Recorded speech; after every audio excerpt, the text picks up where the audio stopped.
السلام علیکم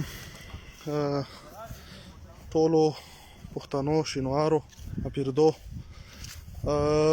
ډیر وخت نه دا کنفیوزینګ و چې یاره د سربیا کې چې دا کوم شهیدان شوي دوی به څه چل شوی او دوی څنګه چلو. مونږ رابطه کې وو فامیل والا سره هر وخت رابطه کې وو. تاسو ټولو پرایویټ میسجونه هم راتله، ټلیفونونه هم راکوله، فیسبوک کې هم کیسې وې، خو زه ډېر نوزګاره وم دغه ټولو کیسو کې. زه په تاج محمد حاجي صاحب سره هم په انلاین وم او دواړو فامیلو والا سره هم انلاین وم. ډېرې کیسې راغلې دې کې امبیسۍ ته تګ و. تاج محمد حاجي صاحب ډېره منډه تړولې وه. یو د شانیاز یو تره زوی و، هغه ماله ډېر زیات مدد راکړه په هر موقع په هر ځای کې. سایل حاجي زوی دی، مرحوم سایل حاجي. او بیا پیمنټ کې ډېرې مسلې وې، ډېرې زیاتې مسلې وې. مونږ چې کوم وس و هغه مطابق منډه ترړه ټوله زموږ واله.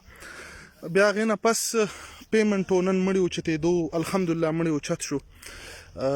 تاج محمد حاجي صاحب سینیټر تاج محمد پیمنټ وکړه، پیمنټ وشو، مړي اوچت شو انشاءالله. نور لږ ډېر هغه پاتې دی، دا فلایټ بوکینګ دا هر څه به نن ختم شي. خو مطلب پیمنټ مسله تاج محمد حاجي صاحب ختمه کا.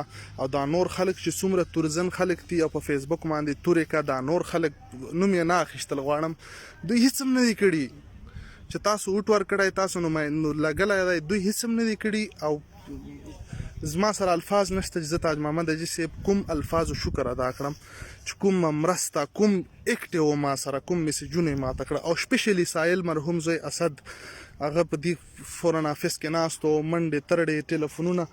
نو تاسو ټول بس اوس انشاءالله لواحقینو ته به خپل جسدونه انشاءالله زر ورسېږي. او دا ما طرفه پیغام و.